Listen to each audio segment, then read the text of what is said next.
राष्ट्रीय विधिक सेवा प्राधिकरण व बिहार राज्य विधिक सेवा प्राधिकरण के निर्देश और जिला विधिक सेवा प्राधिकरण के तहत आगामी 9 मार्च को होने वाले इस साल के पहले राष्ट्रीय लोक अदालत की तैयारी पूरी कर ली गई है। 9 मार्च को होने वाले राष्ट्रीय लोक अदालत को लेकर आज डीएलएसए के सचिव उमेश प्रसाद ने बताया कि राष्ट्रीय लोक अदालत की तैयारी कर ली गई है। 9 मार्च को साल का पहला राष्ट्रीय लोक अदालत है। उसके बाद 11 मई, 14 सितम्बर और फिर 14 दिसम्बर को आयोजित किया जाएगा। उन्होंने बताया कि इस बार भागलपुर सिविल कोर्ट में 18 बेंच, नौगछिया में 5 बेंच और कहलगांव में 1 बेंच, कुल 24 बेंच पर सुनवाई की जाएगी, जिसमें 75,000 केस के नोटिस जारी किए गए हैं। साथ ही 31,000 बैंक के केस भी इसमें शामिल है। उन्होंने बताया पहली बार राष्ट्रीय लोक अदालत में ग्राम कचहरी के भी मामले सुने जाएंगे। वहीं सुरक्षा के पुख्ता इंतजाम रहेंगे। नेशनल लीगल सर्विस अथॉरिटी के द्वारा जो कैलेंडर जारी किया गया है उसमें पहला लोक अदालत 9 मार्च 2024 है, दूसरा लोक अदालत जो है 11 मई 2024, तीसरा लोक अदालत जो है 14 सितंबर 2024 और चौथा और अंतिम लोक अदालत है 14 दिसंबर 2024 है। और नालसा के डायरेक्शन में चलने वाला एक नेशनल लोक अदालत जो है जो भागलपुर में 9 मार्च को किया जा रहा है, इसमें टोटल 24 बेंच का गठन किया गया है, जिसमें जो है 18 बेंचेज जो है भागलपुर में है, 5 बेंच जो है नौगछिया कोर्ट में है, सब डिवीजन कोर्ट में, और कहलगांव में 1 बेंच का गठन किया गया है। और इस लोक अदालत के लिए हम लोग जो टोटल जो है बैंक के जो केसेज हैं वो लगभग 31,000 बैंक के केसेस को आइडेंटिफाई किया गया है, जिसमें कंप्रोमाइज़ होने की संभावना है जो है। और कोर्ट में जो है 9,375 केसेस को आइडेंटिफाई किया गया था जो है, जिसमें 75,000 केसेस में जो है ये नोटिस इशू किया गया है। और ये नियर अबाउट लगभग 25,000 जो है पक्षकारों को नोटिस इशू किया गया है इस लोक अदालत के लिए जो है। बैंक के द्वारा 31,000 नोटिस इशू किए जा चुके हैं। और इस काम में जो है कि हमारे पैरालीगल वॉलंटियर्स इसमें लगे हुए हैं, थाने के प्रभारी भी लगे हुए हैं जो है। प्रशासन की तरफ से हम लोगों को पूरा सहयोग मिल रहा है, प्रशासन के द्वारा भी जो है अपने स्तर पर प्रचार प्रसार कार्यक्रम कराया जा रहा है जो है। और इस बार पहली बार जो है ग्राम कचहरी के मामले को भी इसमें लिया जा रहा है कि ग्राम कचहरी में जो मामले होते हैं छोटे मोटे मामले होते हैं, बेसिकली वो कंपाउंडेबल ही मामले होते हैं, लेकिन जानकारी के अभाव में नहीं कभी होता था।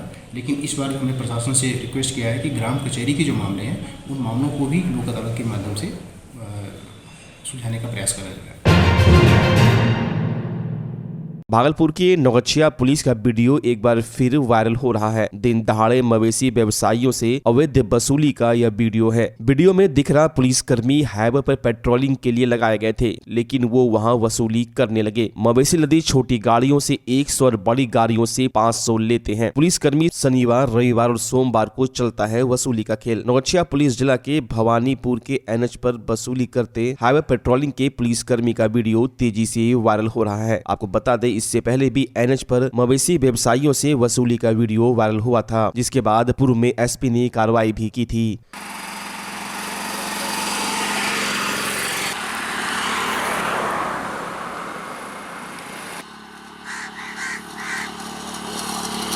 सर, यानी कि हाईवे पेट्रोलिंग में जो कि जहाँ तक देखा जा रहा है कि यहाँ वसूली की भी की जा रही है। नहीं ऐसी बात नहीं है, कोई दूसरा अथी करता होगा। ये हम लोग हैं, मतलब क्योंकि 10 मिनट यहाँ ठहरे, 10 मिनट वहाँ ठहरे, क्योंकि यहाँ से खगड़िया तक ले है, खगड़िया से सतीश नगर से वहाँ तक ले, तो हम लोग टेकअप चुकी करते रहते 10 मिनट यहाँ, ठीक है। मालिन रोड में एक्सीडेंट हुआ, तुरंत ला दे अपनी गाड़ी से, तुरंत हॉस्पिटल जो नज़दीक हो, नारायणपुर हो, हॉस्पिटल का नंबर है, पदाधिकारी का नंबर है, संपर्क के साथ फला तो एक्सीडेंट होगा। भागलपुर के समीक्षा भवन में मुख्यमंत्री लघु उद्योग योजना के तहत 1148 लोगों के खाते में 50,000 की राशि दी गई, जिससे उद्यमी अपना रोजगार प्रारंभ कर सके और अपना जीवन यापन कर सके। कार्यक्रम समीक्षा भवन में जिलाधिकारी की अध्यक्षता में की गई। कार्यक्रम में जिलाधिकारी के साथ डीडीसी और संबंधित पदाधिकारी उपस्थित थे। डीएम नवल किशोर चौधरी ने कहा कि इस मुख्यमंत्री लघु उद्यमी योजना के तहत 1148 लोगों के खाते में 50,000 की राशि ट्रांसफर की गई है। छोटे छोटे उद्यमी को ऊपर उठाना हमारा मुख्य उद्देश्य है, जिससे व्यवसाय का माहौल पैदा हो और लोगों को रोजगार मिले और उनका उत्थान हो। वहीं जिलाधिकारी ने सिंबॉलिक तौर पर 5 लोगों को यह राशि प्रदान की। बाकी लोगों की राशि उनके खाते में शाम तक पहुंच जाएगी। मुख्यमंत्री लघु उद्यमी योजना के तहत आज हमारे भागलपुर जिले से कुल 1148 लोगों को करीब 50,000 की राशि सभी के खाते में अंतरित की जाएगी। और जैसा कि नाम से स्पष्ट है कि जो लघु उद्यमी हैं, जो छोटे छोटे उद्यमी हैं, उनको हमें ग्रो कराना है ताकि हमारे यहाँ एक बिज़नेस का माहौल पैदा हो। और दूसरी बात है कि लोगों को रोज़गार मिले, फिर उसके जो ट्रिकलिंग डाउन थ्योरी के तहत और जो छोटे जो लोग हैं उनसे जुड़े हुए सभी लोगों का उत्थान हो। इसी के तहत आज आप देख रहे थे माननीय मुख्यमंत्री महोदय के द्वारा पटना से कई लाभुकों को राशि वितरित किया गया है और भागलपुर में भी हम लोगों ने सिंबॉलिक तौर पे 5 लोगों को यहाँ से वितरण किया है। साथ ही से सभी लोगों को उनके खाते में राशि आज ही अंतरित की जाएगी। बच्चा जब जन्म लेता है तो कई बार बच्चा तुरंत नहीं रोता है, रोने में देर हो जाता है। ऐसे में बच्चा क्षतिग्रस्त हो जाता है और उसके बचने की संभावना कम हो जाती है और यदि बचा तो भविष्य में उसमें विकलांगता की समस्या आती है जिसे सीपी कहते हैं, जिसका कोई माकूल इलाज नहीं है और ज़िंदगी भर बच्चा विकलांगता से जूझ सकता है। ऐसे में पूरे संसार में कूलिंग थेरेपी का सहारा लिया जाता है। जन्म से ठीक 6 घंटा के अंदर यदि उसको कूलिंग थेरेपी दिया जाए तो उससे उसका सीपी की समस्या कम होती है और बचने की भी संभावना बढ़ती है। पहली बार बिहार झारखंड में आपके शहर के स्नेह नवजात शिशु बाल सेवा केंद्र में यह मशीन उपलब्ध है। कभी भी ऐसी बात हो कि बच्चा रोने में विलम्ब हो गया तो आप स्नेह नवजात शिशु बाल सेवा केंद्र में जरूर संपर्क करें।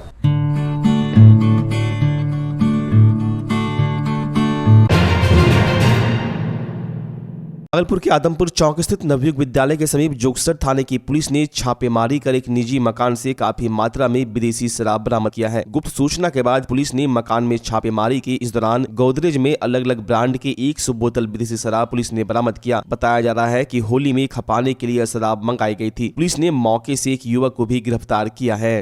देखो मेरा दिमाग का उपज है, जानते हो कल से हमारे राजन को बताएं। देखिए 3 गो घोटल था अंदर मुद्दा से। इस मेरा दिमाग का उपज, अगर मैं नहीं दिमाग लगाता तो आज नहीं पकड़ाता। वीडियो बनाने के भागलपुर में महाशिवरात्रि को लेकर तैयारियां जोरों पर हैं। जिले के सभी मंदिरों को सजाया जा रहा है। शहर के आदमपुर चौक स्थित शिव शक्ति मंदिर को विशेष तौर पर सजाया जा रहा है। लगभग सारी तैयारी पूरी कर ली गई है। शिव शक्ति मंदिर में 10 क्विंटल लड्डू से भोलेनाथ को भोग लगाया जाएगा। वहीं महाशिवरात्रि को लेकर भागलपुर पुलिस प्रशासन भी अलर्ट मोड में है। सभी मंदिरों पर दंडाधिकारी के साथ पुलिस बालों को तैनात किया जाएगा। डीजे पर पूर्ण रूप से प्रतिबंध लगाया गया है। सुरक्षा व्यवस्था को लेकर अर्धसैनिक बल के जवानों को भी भागलपुर बुलाया गया है। महाशिवरात्रि में तो विशेष होता ही है। शिव सेवा के मिलने से ही प्रजनन क्रिया आरंभ रहता है। उस दिन विवाह होगा रात्रि में और सुबह से ही श्रद्धालुओं के लिए 4 बजे से मंदिर खोल दिया जाएगा। सरकारी पूजा के बाद दिन भर पूजा के बाद विवाह होगा, रुद्राभिषेक होगा, 24 घंटा का अखंड महामृत्युंजय हवन होगा। उधर पीछे लड्डू का तैयारी चल रहा है 10 कुंटल, वो पब्लिक के बीच वितरण होगा। चूड़ी लहठी सिंदूर वितरण होगा दूसरे दिन। देखिए महाशिवरात्रि जो कि 3 दिन बाद अर्थात 8 मार्च को मनाया जाएगा, जिसमें कि कई शोभा यात्रा निकलने की सूचना हम लोग को प्राप्त हुई है। तो उनके आयोजकों से जो हमारे थानाध्यक्ष लगातार संपर्क में है और उनका विधिवत कंडीशन के साथ लाइसेंस इशू किया जाएगा, जिसमें कि निकलने का समय, समाप्त होने का समय और किस रूट से पूरी शोभा यात्रा निकलेगी उसका पूरी विवरणी होगी। और इसके साथ ही साथ जो डीजे पर प्रतिबंध है वो जारी रहेगा और इसमें लाइसेंसेस निर्गत किए जाएंगे। जो भी आयोजक होंगे उनका सारा डिटेल और विवरणी रखी जाएगी और इसको लेके भी हमारी तैयारी लगातार चल रही है। हमें एक अर्धसैनिक बल की कंपनी भी प्राप्त हुई है जिसको लोकसभा चुनाव के मद्देनज़र, तो उसका भी हम लोग रूट मार्च एरिया डोमिनेशन लगातार चल रहा है, जिससे कि जो ये पर्व है उसको हम लोग शांतिपूर्वक संपन्न करा सकें। बिहार सरकार द्वारा जिला बाल संरक्षण इकाई भागलपुर की समाज कल्याण विभाग द्वारा आज जागरूकता रथ निकाला गया। यह जागरूकता रथ सभी गांव कस्बे में जाकर बाल संरक्षण के तहत होने वाले कार्यों के बारे में और सामाजिक कल्याण विभाग के तहत होने वाले कार्य के बारे में लोगों को जागरूक करेगी। इस जागरूकता रथ का विधिवत उद्घाटन जिलाधिकारी डॉक्टर नवल किशोर चौधरी ने हरी झंडी दिखाकर किया। जिलाधिकारी ने कहा कि इस जागरूकता रथ का मुख्य उद्देश्य है लोगों तक योजनाओं के बारे में छोटी सी छोटी बातें पहुँचाना। आज भी कई लोग सरकार की कई योजनाओं के बारे में नहीं जानते। इस जागरूकता रथ के माध्यम से लोग सरकार की योजनाओं को जानेंगे, तभी इसका लाभ उठा पाएंगे।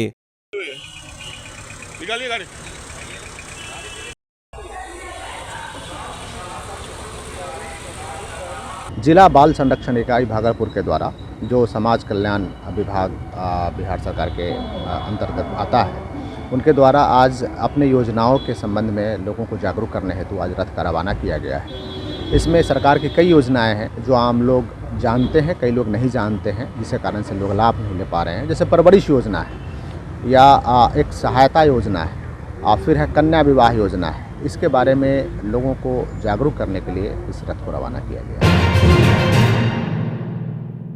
बांका थाना में होमगार्ड के जवान के पद पर कार्यरत फंटूस कुमार की पिपरा हॉल के पास ट्रेन की चपेट में आने से उसके दोनों पैर कट गए। इलाज के लिए उसे पटना रेफर किया गया था, लेकिन उसकी स्थिति काफी नाजुक होती चली गई, जिसके बाद पुनः मायागंज अस्पताल में उसे इलाज के लिए लाया गया, लेकिन चिकित्सकों ने उसे मृत घोषित कर दिया। होमगार्ड जवान बांका जिला के बांका थाना में होमगार्ड की पोस्ट पर कार्यरत था। वहीं परिजनों ने मामले में थाने की लापरवाही बताई है।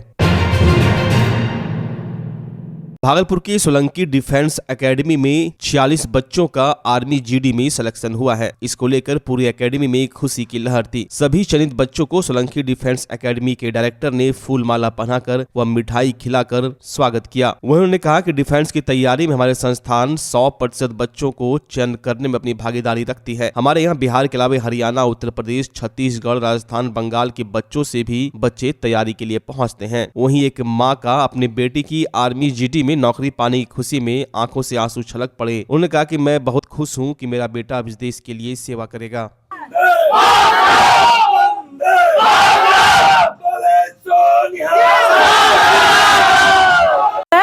कोई नहीं बोलता है मेरा बेटा नौकरी करेगा गांव में। सब लोग सर जी के बहुत धन्यवाद सर, मेरा लिए भगवान है सर।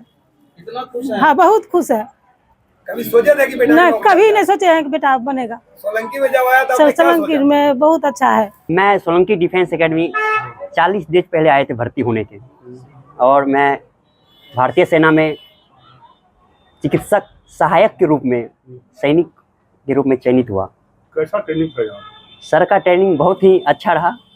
हमारे साथ सर ने फिजिकल ट्रेनिंग दिया, और मैं तो बहुत कमज़ोर बच्चा था, मैं सबसे पीछे आता था, फिर भी मैंने सिलेक्शन को लिया। हमारे लिए इससे बढ़ के कोई गर्व की बात हो ही नहीं सकती। यहाँ का ट्रेनिंग सबसे अलग, सबसे हटके है।